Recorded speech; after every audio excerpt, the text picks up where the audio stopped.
Welcome to Yenna investment academy.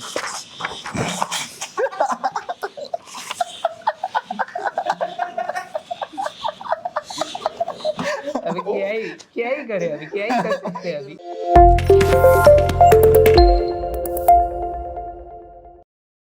Welcome to Yenna investment academy. Sunday podcast के और एक episode में आपका स्वागत है। हमने अभी रिसेंटली देखा है कि मार्केट का फ्लक्चुएशन बहुत ही ज़्यादा बढ़ गया है। अगर हम इंडाइसेस का रिटर्न्स देखें तो निफ्टी 50 जो अपने ऑल टाइम हाई से 15% डाउन है, निफ्टी मिड कैप 100 जो अपने ऑल टाइम हाई से ऑलमोस्ट 18% डाउन है, और small cap 100 all time high से ऑलमोस्ट 27% डाउन है। तो हम देखते हैं कि मार्केट में बहुत ज़्यादा फ्लक्चुएशन है। तो आज यही हम एपिसोड में बात करेंगे कि हर एक इन्वेस्टर को मार्केट फ्लक्चुएशन के साथ डील कैसा करना चाहिए। राइट, आई थिंक ऐसे टाइम्स में जो साइकोलॉजी है वो बहुत चेंज हो जाती है। Yes. एक नॉर्मल इन्वेस्टर जो होता है, सडनली जब आप एक बुल रन के टाइम पे रोज पोर्टफोलियो देख के खुश हो रहे थे, those times are now over, and suddenly अब डीमैट अकाउंट खोलने का मन भी नहीं होता। तो अगर इवन इफ एक डीमैट अकाउंट अपना खोल भी लिया तो भी पूरे स्टॉक्स रेड में दिखाई दे रहे हैं। एग्जैक्टली, इट्स बेटर कि ओपन ही ना करे और जैसा चल रहा है चलने दे। So that is what we will start this session with, कि ऐसे टाइम्स में लोग how people tend to think, because जब एक टेंडेंसी आती है मार्केट में where you see the colour red every day, then you start to think कि you know how is this going to end. What really affects people is they'll try to calculate it in terms of कि मैंने जो last 2 years में gain किया था, that is suddenly wiped out within a week. Yes. So this is the type of tendency or psychology that we are going to address here, कि हम कैसे think करते and how market fluctuations को हम किस तरह से एक अलग पर्सपेक्टिव से देख सकते हैं. That is what we'll try and discuss in this session. Yes, तो और पर्सनली मुझे ऐसा लगता है कि जो बेंजामिन ग्राहम ने इंटेलिजेंट इन्वेस्टर बुक लिखी है, तो उसमें बहुत सारे लेसन है जहाँ पे हर एक इन्वेस्टर को समझ सकता है कि उसने मार्केट फ्लक्चुएशन के साथ डील कैसा करना चाहिए। बट सबसे इम्पोर्टेंट वहाँ पे चैप्टर 8 है जहाँ पे इन्वेस्टर्स एंड मार्केट फ्लक्चुएशन का एक बहुत ही अच्छा लेसन दिया है। Correct. तो वहाँ पे मिस्टर ग्राहम ने दो डिफरेंसेस बताए, एक स्पेकुलेटर के बारे में और एक इन्वेस्टर के बारे में। सो स्पेकुलेटर बेसिकली करता क्या है कि एक मतलब एक स्टॉक अगर ऊपर बढ़ रहा है तो उसके पहले उसे खरीद लेता है, या फिर नीचे गिर रहा है तो उसी के पहले उसे सेल कर देता है। तो स्पेकुलेशन में टाइमिंग बहुत ज़्यादा इंपॉर्टेंट रहती है, पर जैसे हमें पता है कि मतलब मार्केट्स प्रेडिक्ट करना बहुत डिफिकल्ट है, तो जो फोरकास्टिंग का जो काम रहता है वो बहुत ही डिफिकल्ट बन जाता है, और इसी वजह से स्पेकुलेटर के लेट्स से फाइनेंशियल आउटकम्स इतने कुछ अच्छे नहीं रहते। Correct. So I think in that way it is a very different skill जब आप कोई स्पेकुलेटर होते हो कंपेयर टू जब आप कोई इन्वेस्टर होते हो। Yes. They are very very different types of games. एक इन्वेस्टर जो होता है might not be a very good speculator because markets time करना बहुत मुश्किल चीज़ है, and it's a different skill altogether. Yes, और दूसरा यहाँ पे एक लेट्स से एक ग्रुप है जो इन्वेस्टर्स का ग्रुप है, उनका बेसिकली इन्वेस्टमेंट थीसिस पूरा स्टॉक के प्राइस पे डिपेंडेड होता है। So they buy stock when it seems to be cheap and they sell it when it's मतलब seems to be higher then it's let's say intrinsic value, या फिर उसका valuation बहुत ज़्यादा बढ़ गया है। तो यही इम्पोर्टेंट पैरामीटर है कि first we need to know what are psychologies. अपनी साइकोलॉजी स्पेकुलेटर जैसी है या एक श्रूड इन्वेस्टर जैसी है, और लेट्स से एक इन्वेस्टर है उसे टाइमिंग इतना मतलब मार्केट टाइमिंग उसके लिए इतना इंपॉर्टेंट नहीं रहता है। लेट्स से अगर मुझे एक स्टॉक बाय करना है बट आई फील कि I can buy it at a lower price, I will wait, मतलब मैं थोड़ा टाइम स्पेंड करूंगा, I will wait for it to so you know it reaches my buying level. पर अगर वो उस बाइंग लेवल पे आया ही नहीं तो मेरा मतलब स्टॉक इन्वेस्टिंग भी मिस हो जाएगा और जो पोटेंशियल रिटर्न है वो भी मैं मिस कर सकता हूँ। एग्जैक्टली। और इन टाइम्स में होता ऐसा है कि when you are trying to study a company and you see कि ये बिजनेस बहुत अच्छा है, इसके फंडामेंटल्स बहुत स्ट्रॉन्ग है, but only problem is the price. But जब ऐसे टाइम्स आते हैं then suddenly investors tend to think कि अगर ये इतना नीचे गया तो शायद और नीचे जाएगा। Suddenly the focus of how you are going to approach that investment suddenly changes for the bad, and वही एक टेंडेंसी है जिसको हमें एड्रेस करने की ज़रूरत है, because you can't really think of lot of situations जहाँ पर जो स्टॉक आप टारगेट कर रहे हो लेने के लिए वो शायद आपको और चीप में मिले। यस, और जैसे हमने देखा है कि स्मॉल कैप का इंडेक्स वो काफ़ी ज़्यादा गिरा है। Right. तो स्मॉल कैप्स में इनहेरेंटली ज़्यादा रिस्क रहता है।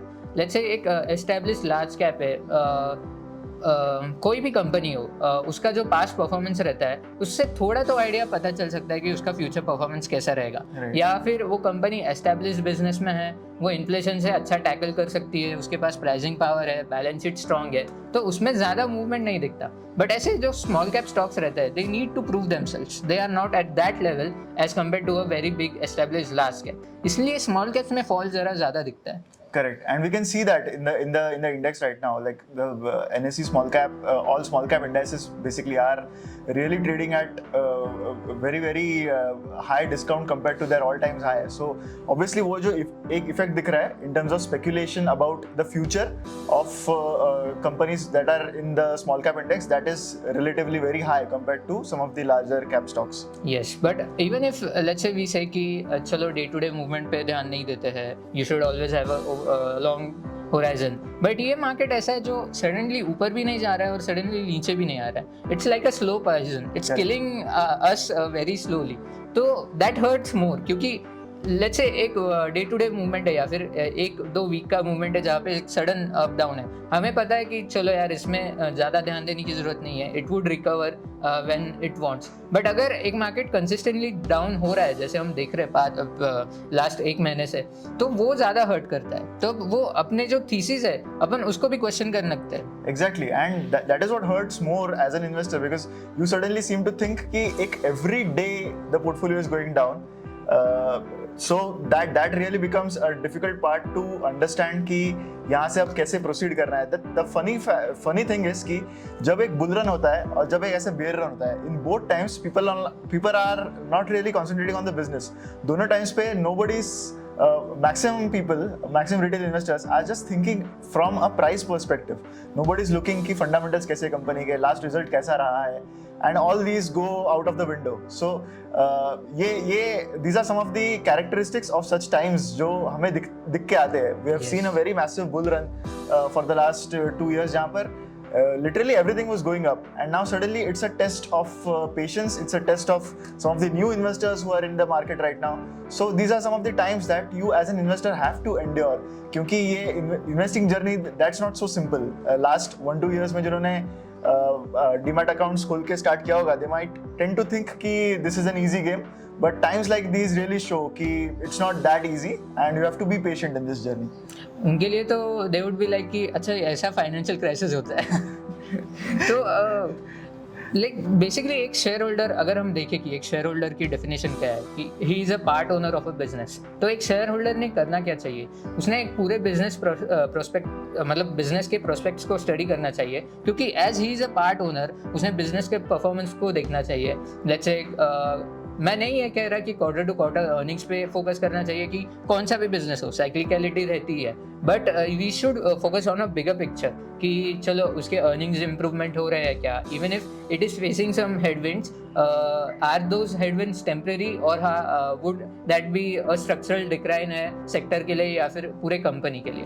पर अगर एज अ बिजनेस ओनर या फिर let's say as a part business owner who is holding shares, अगर हम इसमें एक स्टॉक मार्केट का कंसेप्ट ऐड कर देते हैं जहाँ पे अपने को चांस है कि ये बिजनेस हम कभी भी बेच सकते हैं या फिर कभी भी बाय कर सकते हैं, तो वहाँ पे साइकोलॉजी बहुत ज़्यादा मैटर कर जाती है। एग्जैक्टली, एंड वही एक इशू है कि we are not really looking at those things that really matter. अगर एक लॉन्ग टर्म हमें अंडरस्टैंड करना है कंपनी का पोटेंशियल कैसा है, उसके नंबर्स के थ्रू, उसके मार्केट शेयर के थ्रू, उसके मोड के through, then that is something that we really need to concentrate on. Otherwise maximum of the discussion about stock market are related to कि निफ्टी अभी 16,000 पे है, क्या लगता है यहाँ से कहाँ जाएगा। So that is something that everybody comes across and you really don't know if you are really into the investing habit, जहाँ पर आपको like you are concentrating on the story for a longer term, जहाँ पर आप companies को उस point of view से ले रहे हो, then you really don't know what to answer, what to answer to this question. तो यहाँ पे एक मतलब ऐसे टाइम्स पे तो हमेशा बेसिक्स पे ही फोकस करना चाहिए। तो लेट्स से मेरा एक रियल एस्टेट ब्रोकर है, एक स्टॉक ब्रोकर है, stock broker continuously price updates दे रहा है, बट रियल एस्टेट ब्रोकर वो नहीं देता है। लेट्स से कि अगर एक रियल एस्टेट ब्रोकर मेरे लैंड प्रॉपर्टीज का कंटिन्यूस प्राइस अपडेट देते रहे, तो उस जस्ट बिकॉज वो प्राइसेस फ्लक्चुएट हो रहे हैं, I won't sell my land और प्रॉपर्टी, बिकॉज मेरे को पता है मैंने ये लॉन्ग टर्म के लिए खरीदी है। तो वैसा ही थॉट स्टॉक मार्केट के इन्वेस्टमेंट में होना चाहिए। आई एम नॉट सेइंग कि हर एक ऐसा थॉट हर एक पर्टिकुलर स्टॉक के लिए होना चाहिए, बट पूरे पोर्टफोलियो के लिए आई थिंक कि ऐसा व्यू होना चाहिए। ट्रू। और हमें that tendency to look at pricing and valuation is really deeply embedded in us, even in good times, even in bad times.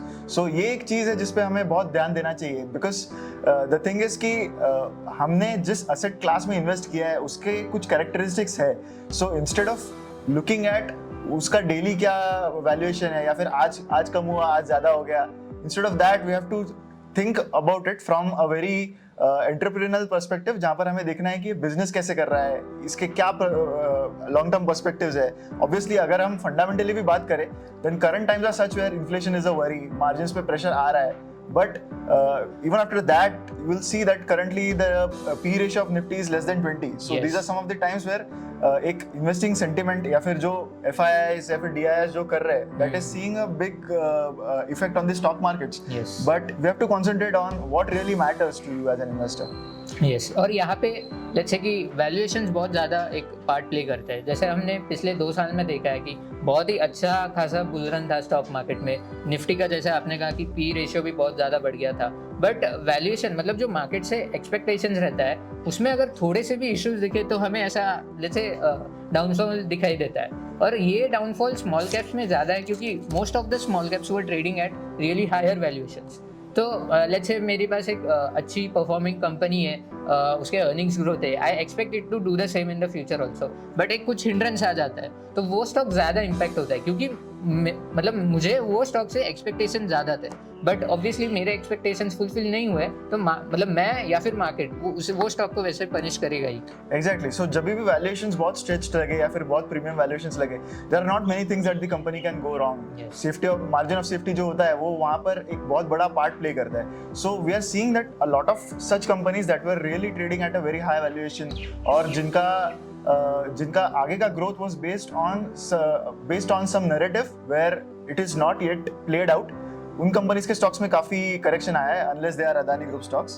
So that is something that we are seeing a lot in the markets right now.